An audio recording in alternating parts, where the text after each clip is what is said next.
November 8, 1957. Howard Theater, Washington, D.C.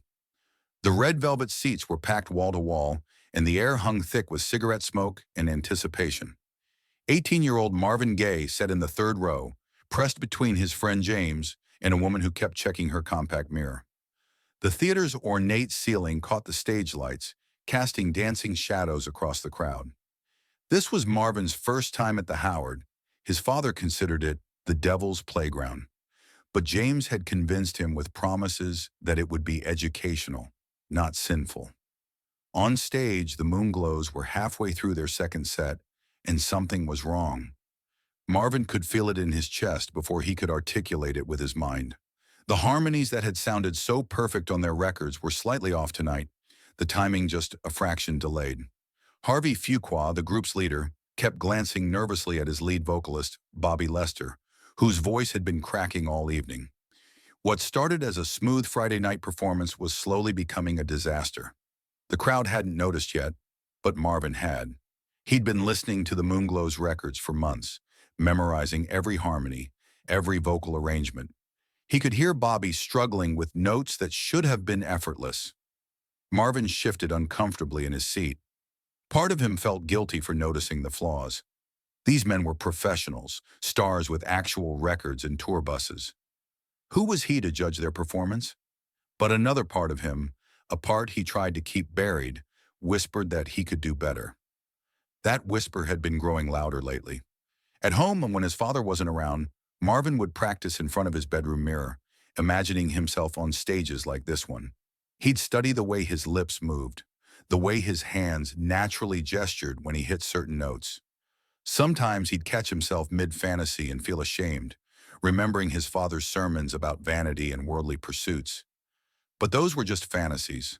Good boys from strict religious families didn't chase dreams of R&B stardom. His father had made that clear enough times, usually with his belt when words weren't sufficient. The conflict between what his father expected and what his heart craved had been tearing at Marvin for months. Just last week, he'd been caught humming a rhythm and blues melody during Sunday service. The lecture that followed had lasted 2 hours and included references to hellfire and the corruption of young minds. Yet here he was, in the very place his father warned him against, and feeling more alive than he did in any church pew. On stage, Bobby attempted another high note and failed spectacularly. This time, the audience noticed. A few people in the front row exchanged glances. Harvey's jaw tightened as he realized his star performer was falling apart in real time. Marvin's hands gripped the armrests of his seat. He knew exactly how that note should sound. He'd sung it perfectly in his bedroom just last week, along with every other part of their catalog. But knowing how to sing along to records in private was different from actually performing, wasn't it? The set limped to an intermission. Harvey walked off stage with the forced smile of a man trying to prevent panic. Bobby followed, clutching his throat and shaking his head. Behind the curtain, Marvin could hear raised voices, though he couldn't make out the words. "Man, they sound rough tonight," James muttered, lighting a cigarette. Marvin nodded but didn't respond. His attention was fixed on the backstage area, where Harvey had emerged and was scanning the crowd with desperate eyes. The intermission was supposed to last 15 minutes, but it stretched into 20, then 25. The audience grew restless. Finally, Harvey stepped to the microphone alone. "Ladies and gentlemen, we're experiencing some technical difficulties. Bobby's feeling a little under the weather tonight." Technical difficulties. That was one way to put it. "We're going to need a few more minutes," Harvey continued. "But I promise we'll make it worth your wait." As Harvey stepped away from the microphone, his eyes swept across the audience once more. Marvin felt an inexplicable urge to stand up, to somehow communicate that he understood their predicament. Instead, he sat frozen, watching a professional group potentially fall apart in front of 300 people. That's when Mrs. Patterson, who lived 2 houses down from the Gaye family, spotted him from her seat in the 5th row. She was a bold woman who spoke her mind at church council meetings and wasn't intimidated by anyone, including Harvey Fuqua. "Harvey," she called out, waving her program. "Harvey Fuqua." Harvey paused, looking toward her voice with the expression of a man hoping for a miracle. "You need someone to sing? That boy right there," she pointed directly at Marvin, "sings like an angel. I hear him at church every Sunday. Been hearing him since he was knee-high to a grasshopper. Marvin's stomach dropped. 300 faces turned toward him, including Harvey Fuqua's. He wanted to disappear, to sink through his seat and emerge somewhere far from this theater. This wasn't how he'd imagined his first interaction with professional musicians. In his bedroom fantasies, he had been discovered through talent scouts, not neighborhood gossip. "Mrs. Patterson," Marvin whispered urgently, "what are you doing?" But she was already standing, addressing Harvey directly. "This boy's got more voice in his little finger than most people got in their whole body. His daddy don't like him singing the blues, but Lord knows the Lord gave him that voice for a reason." Harvey studied him for a long moment. "You sing, son?" The question hung in the air like smoke. Marvin's throat felt dry. Around him, conversations had stopped. Even James was staring at him with raised eyebrows. "A little," Marvin managed to say. "A little?" Mrs. Patterson laughed. "This boy's been leading the church choir since he was 14. Got a voice like his daddy wishes he had." Harvey walked down from the stage, moving through the crowd toward Marvin's row. Up close, he looked tired and desperate, but also curious. "What's your name?" "Marvin Gaye." "Marvin Gaye. You know any of our songs?" Marvin nodded, not trusting his voice. "Which ones?" "All of them." Harvey raised an eyebrow. "All of them?" "I listened to your records. I know the harmonies, the lead parts, the backgrounds." The words tumbled out faster than Marvin intended. "I know the arrangement changes you made between the original and the re-recording of Sincerely. I know the falsetto parts in 10 Commandments of Love." Harvey stared at him. Around them, the audience had grown quiet, sensing something important was happening. "You ever perform in front of people?" "Church," Marvin said quietly, "and school assemblies." Harvey glanced back at the stage where his group members were waiting. Bobby was slumped in a chair, clearly done for the evening. The choice was simple: end the show early and disappoint 300 paying customers, or take a chance on an 18-year-old kid who claimed to know all their songs. "Come backstage," Harvey said. Marvin's legs felt unsteady as he followed Harvey through the crowd.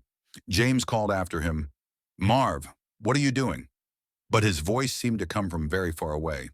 The walk to the backstage area felt like walking to his own execution. Every step carried him further from the safety of anonymity and closer to a moment that would either fulfill his dreams or destroy them entirely. Behind the curtain, the Moonglows looked exhausted and defeated. When Harvey appeared with Marvin, their expressions shifted to confusion and mild irritation.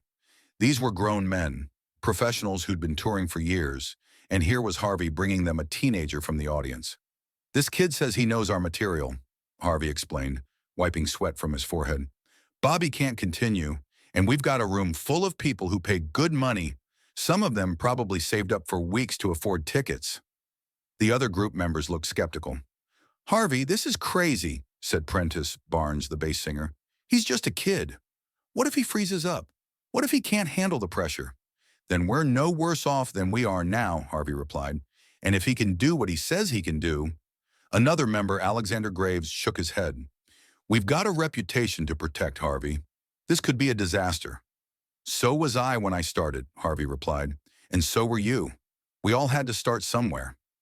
Marvin stood there, feeling their eyes on him, measuring him, doubting him.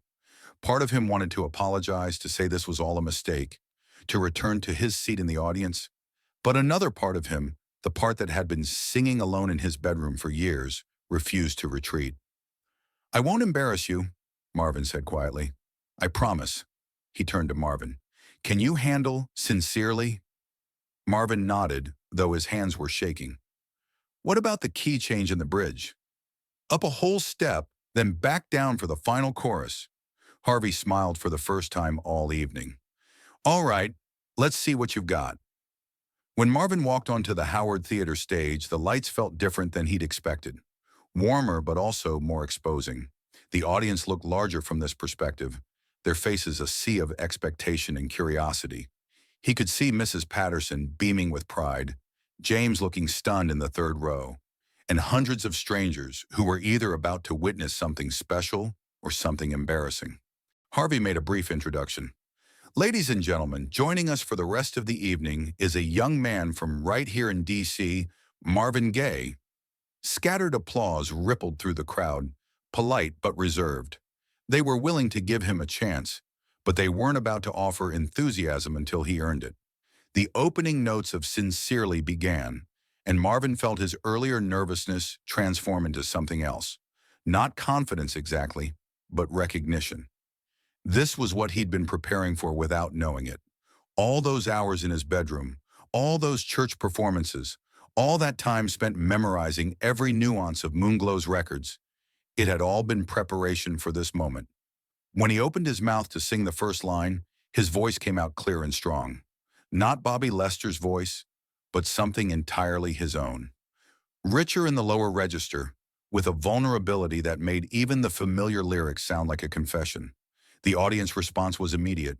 The rustling stopped, conversations ended, attention focused. As he sang Sincerely, oh yes, sincerely, Marvin felt something shift in the room. The polite tolerance was transforming into genuine interest. He could see it in their faces, feel it in the way the silence had become anticipatory rather than skeptical. As the song progressed, Marvin felt himself settling into the performance. The stage no longer felt foreign. The lights no longer seemed too bright. The other Moonglows, initially hesitant, began to smile as they realized this wasn't just working, it was working beautifully. When Marvin hit the key change in the bridge, executing it flawlessly, Harvey actually laughed with relief and amazement. This wasn't just a kid filling in for a sick performer. This was something special. The song ended to thunderous applause.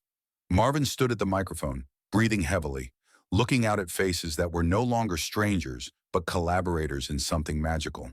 For the first time in his life, he felt truly seen, truly heard. They performed 3 more songs that night, each one better than the last. By the final number, Marvin was no longer thinking about technique or memorized arrangements. He was simply singing, letting his voice carry emotions he'd never been able to express in church or at home. When the show ended, the audience gave them a standing ovation that lasted nearly 5 minutes. People were shouting, "More!" and "Who is that kid?" Marvin stood at center stage, looking out at faces that were no longer strangers, but people who had shared in something unexpected and beautiful. His shirt was soaked with sweat, his throat felt raw, but he had never felt more alive. As Marvin walked off stage, Harvey put a hand on his shoulder, but said nothing until they were safely behind the curtain. The other Moonglows were grinning now, their earlier skepticism replaced by genuine admiration. "Son," Harvey said finally, "I've been in this business for 10 years, and I've seen a lot of singers. Most of them can hit the notes. Some of them can even move a crowd. But what you just did out there, that doesn't come from practice. That comes from somewhere else entirely." "What do you mean?" Marvin asked, still trying to process what had just happened. "You made 300 strangers believe in something. That's not a skill you learn. That's a gift you're born with." Marvin felt his eyes welling up. All his life he'd been told his voice was nice for church, suitable for praise and worship, but nothing more. Tonight, for the first time, someone was telling him it was something special. "Son, what are you doing tomorrow?" "Going to school." Harvey smiled, but it was a knowing smile, the kind that suggested he understood the weight of what he was about to say. "Maybe we can change that." That night at the Howard Theater changed everything for Marvin Gaye, though he wouldn't understand the full scope of that change for years. Walking home through the D.C. streets, his footsteps echoing off the empty sidewalks, he felt different. The shy teenager who'd entered the theater as part of the crowd had emerged as someone else entirely. He could still feel the stage lights on his face, still hear the applause ringing in his ears. Most importantly, he could still feel the moment when his voice had filled that space and made it his own. But transformation, Marvin would learn, always comes with a price. Success meant leaving behind the safety of anonymity, the comfort of being just another face in the crowd. It meant disappointing his father, who had other plans for his son's future. Plans that involved steady work and spiritual service, not the uncertain world of rhythm and blues. It meant entering a world where talent alone wasn't enough, where business and artistry often conflicted, where the very gift that could elevate you could also destroy you. The conversation that awaited him at home would not be pleasant. His father would want to know where he'd been, why he'd come home so late, why he looked so different. And somehow Marvin would have to explain that his entire life had changed in the span of 4 songs, that the boy who'd left for the Howard Theater no longer existed. Still, on that November night in 1957, all of that lay ahead. For now, there was only the memory of 300 people applauding, the feeling of his voice filling a real theater. Harvey Fuqua's business card folded carefully in his wallet, and the knowledge that he had crossed a line from which there was no return. Marvin Gaye had grabbed the microphone, and in doing so, had grabbed hold of his destiny. Whatever came next, the success, the struggles, the triumphs and tragedies that would define his career, all of it began with that single moment of courage when a shy teenager stepped out of the crowd and claimed his voice.